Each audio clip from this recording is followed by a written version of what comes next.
Hey everybody, thank you for joining us today. We are hanging out with the man, Tyler Bryant The Shakedown.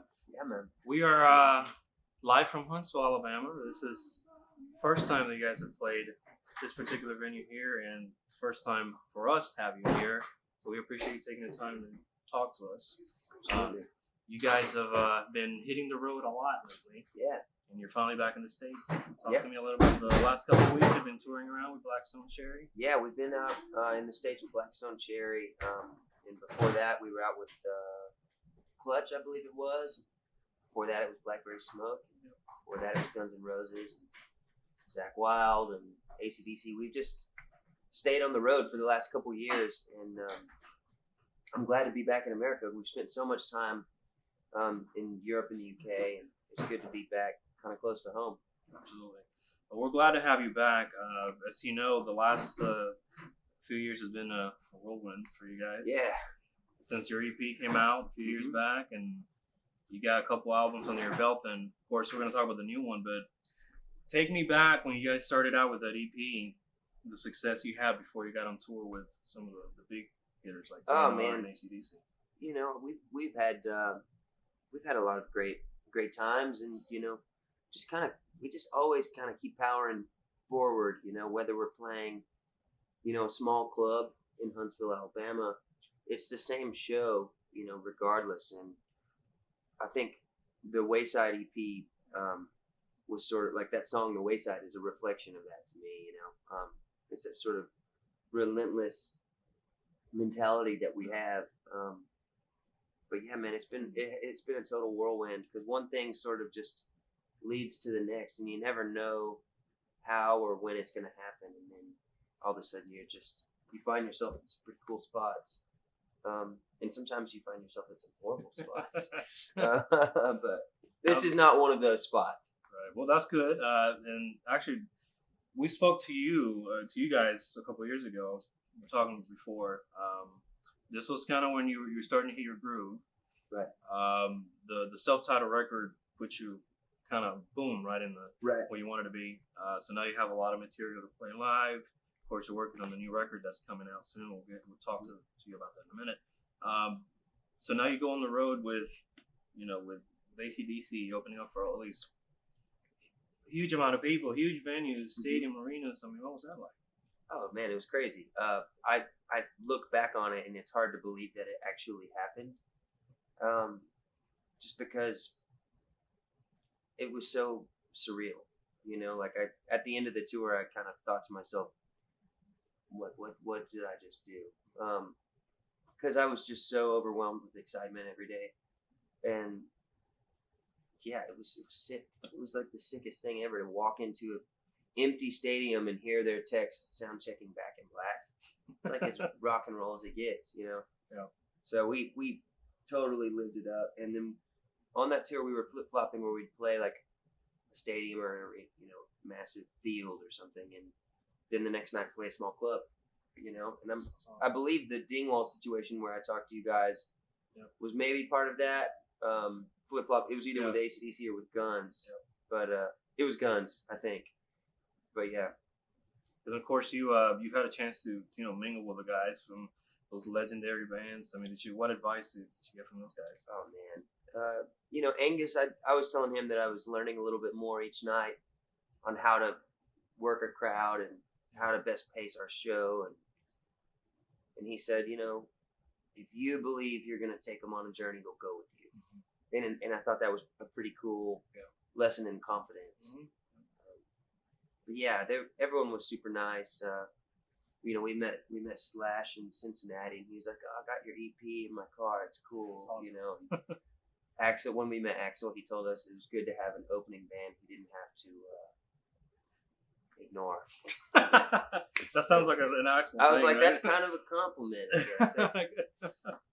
Well, that's good, and of course, the advantage of that is opening up to a whole new fan base that absolutely heard the music. I think it's a little tougher than people would think, though, because a lot of people think because you're on a huge bill that you immediately have everyone's attention, but you are so like the last thing on anyone's mind when you're a support act for a huge band that people have lived their entire lives to. Like these AC/DC fans would show up with these back patches and patches down each sleeve of every time they'd seen them. Right. So I always kind of relate it to being the plastic wrapper on the album that people have been waiting for. So we really had to work hard for it, and I know that there have been bands in the past who have struggled to get the crowd engaged, and it's a big job, but we were glad to take it on, and I think we definitely won some fans, at least a few. I agree, and that's a good thing now that you're getting close to the release of the next record. Yeah. The first single came out, I guess it was a month or two ago. Yeah. On to the Next came out last month, and then today, this Shock and Awe, the second release came out, and we're gonna play it for the first time tonight here in Huntsville, Alabama. Huntsville, you get a first. Get it first. You're welcome.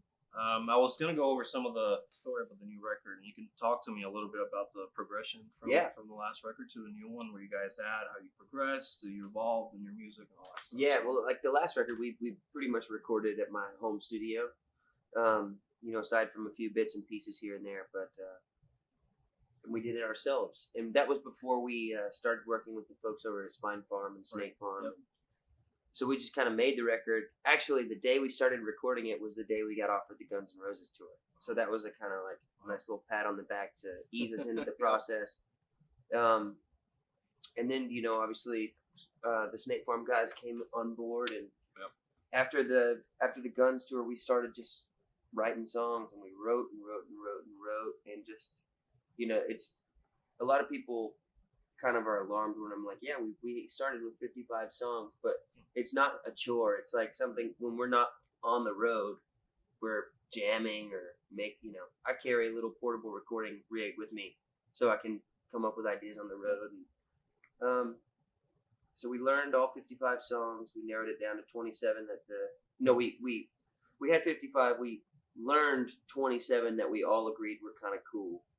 And then we narrowed that down to 13 that's Truth and Lies. And we recorded the album in Brooklyn with producer Joel Hamilton.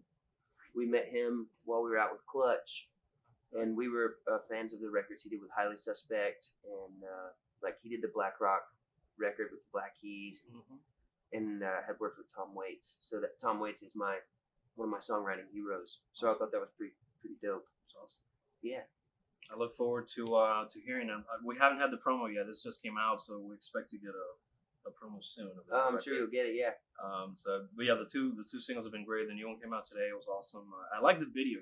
Talk to me a little about the video and the imagery in that. Yeah, well, this video was pretty fun to make. We had a few ideas, and they kind of fell through at the last minute, and we found ourselves with like a couple of days. We're like, we have to make a video quick. And Caleb, the drummer, is obsessed with snakes, and Logan, my guitar tech, is completely obsessed with snakes.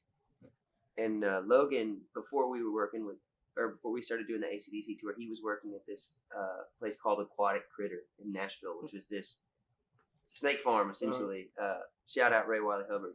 But he quit that job to go out on that tour, and he's been working with us for years and years. But we thought we should recreate the album cover and have snakes, and it just be we weren't gonna make an official video. We were gonna make it more of like just a cool visual that you could watch and listen to the song.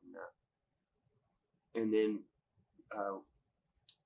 my friend Brendan and I stopped at Party City to buy some glitter, because I thought it'd be cool if there was like glitter thrown around them, and we found the bird skull mask. So the really menacing,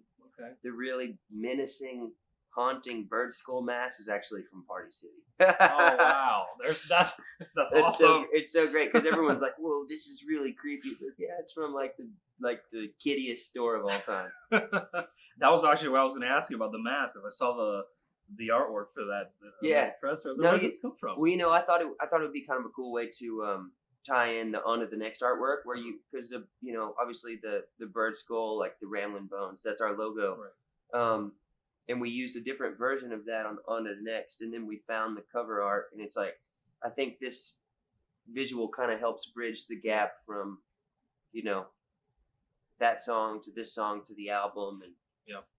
I'm really stoked on how it turned out. The director Josh Cranich is he's got such a great eye and a cool vibe, and shout out to Caleb and our friend Delaney for being down with having massive snakes all over them for like a long time, and while being blindfolded. Yeah. You know what I mean? Yeah.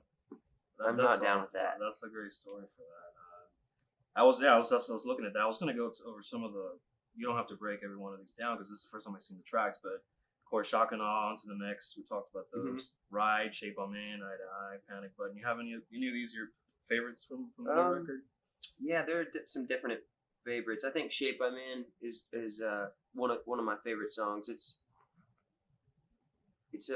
one of the more vulnerable songs on the album, but it's something that I definitely relate to, and I think would hope that our fans can kind of sink their teeth into that one.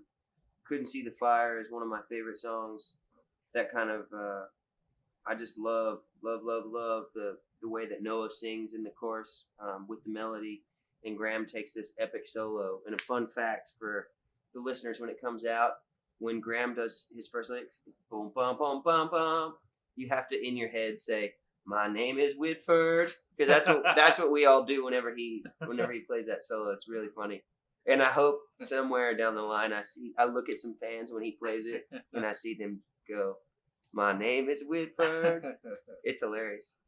But yeah, I love them all, That's great. I was going to ask you about this. I was reading, and of course, some bands don't like comparisons, and that's fine. So some of the newer rock bands out there that are having success, like yourself, Greta Van Fleet's another one that's actually played here before they kind of blew up. Oh, did they? Yeah, they did. So you've been kind of bunched in there with those bands. The Struts is another one. Yeah, Struts, those are good buddies of mine. Yeah. Yep. So what do you feel about kind of those comparisons with what you guys bring to the table? Does it matter? Do you care? I don't pay it any mind. It's cool. I mean, if it helps people better understand what we do, then it's cool. I've been kind of like doing my own thing for a while, and I think it's awesome that there are bands like Greta Van Fleet and the Struts who are making real waves in the rock and roll world. I think I'm pretty aware of the vast differences in our sound, but I think we are all kind of part of the movement of like bringing rock and roll back to the forefront. Yeah, shout out to all those guys. Yeah, I'm happy to be carrying my own version of that flag. And that's where I was going with it. I think it's safe to say that you guys have your own sound. Yeah. There's no denying that. I think it was more of an observation that people get because they're saying, well, there's a new breed of younger rock that's infused from all different influences from our past. Well, I mean, there's so many great bands and artists out there right now. Like Rival Sons are crushing it. Absolutely. Yes. Like Marcus King is doing his thing. Mark and Poe. It's just a great time to be rocking. It's a great time to get out to shows. Yeah, everybody get out to shows. That's awesome. Let's see. A couple things I had here. We talked about the record that's coming out. The official date is June 28th. Mm-hmm. That's the official date, June 28th. June 28th. If it's an exclusive, it may not be, but you're hearing it here, June 28th. Please go get it. So what's next in terms of touring? I know you're heading to Rocklahoma. Yeah, we're heading to Rocklahoma. That's going to be awesome. We're getting to see our buddies Blackberry Smoke there, and I think Blackstone Cherry's going to be there as well. Right. So yeah, a lot of good friends down there in Oklahoma, and then we've got. I don't know. I'm the worst person to ask. I know that we're doing a co-headline tour with the Temperance movement. Yep.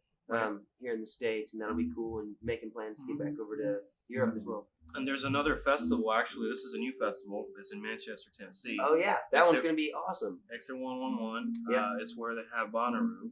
Yep. A huge place there. Yeah, we've confirmed that festival. We're playing on the Guns N' Roses day. Yep. Main stage, believe. I don't know. We're hopeful to be there to cover that one. Yeah, come hang with us. Yep, that'll be fun. If you see our trailer, just knock on the door or something. But yeah, I'm excited about that. The lineup for that is insane. Yes, it's insane. Like every day, there's killer bands. Yep, there is. I'm not surprised, but I'm glad that you brought it to that area. Yeah. That's needed. So we'll look forward to seeing you guys there. Yeah, we confirmed that show, and then we're doing our album release show in Nashville on June 28th. Right. But because it's so close to that exit 111 or 111, whatever they're calling it, because it's so close that we have to play a really small venue for our album release show in Nashville for like, you know. I saw that when I was checking out. But it's gonna be sick because it's gonna be just a bunch of people crammed into a little room, which I love that. I like the intimacy of those types of shows. So tell me about this. You talked earlier about, you know, the good and bad sometimes of life on the road, I guess. What have been some of the best experiences you've had and some of the not so great? Oh, I think best experiences would be like getting to fly on Guns N' Roses jet with Guns N' Roses, you know, like that's pretty sick. Yeah. Or getting to play Madison Square Garden and fist bumping your, you know, brothers as you're walking on stage. Stuff like that. It's pretty cool. Getting to play Hyde Park the same day that Tom Petty played, even though we had to leave and couldn't stay and watch him because we had to go play another big show. So those are like some of the high points. And then some of the low points would be like our bus has no heat. I mean, actually we did a tour in the winter in Europe where there was no heat, and it was just like we were just freezing. I'm talking just so cold. And then we did another tour in this like the dead of summer with no air conditioning, and that, you know, that kind of stuff happened. That's like not even that bad. Or like walking into a hotel room and catching someone in your room watching your bandmate while he's asleep, and that's really weird. Just vehicles breaking down all the time. That's a thing that happens to us like more than any other band I know. But this just putting on the miles, man. It's just part of it, right? Yeah, we are road dogs, man. It's called earning your stripes. So, and we laugh about that stuff whenever we find ourselves in really cool situations. Our kind of mentality has always been starve together, feast together. And so sometimes you gotta, you know, take the bumpy roads to get to the smoother ones. That's a good way of looking at it. Yeah. A couple things I've read, if I remember correctly, from the UK date that we were talking about. You played a couple cover tunes. I think it was some Tom Petty stuff was in there. Yeah, we probably did a Tom Petty song. And some Elvis stuff. Yeah.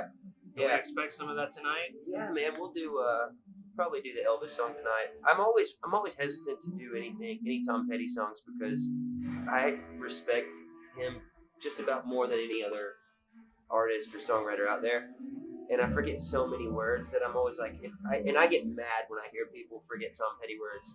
But we were doing "You Wreck Me" for a while, and we actually did it in soundcheck the other day, and I didn't mess up any of the words. Tom Petty has a lot of his verses. He writes a lot of lyrics for, and it's so cool. There's always something to sink your teeth into. But yeah, Graham and I were actually talking about a couple Tom Petty songs we would like to cover. But yeah, man, we like throwing in a few every now and then just to keep ourselves excited. Cool.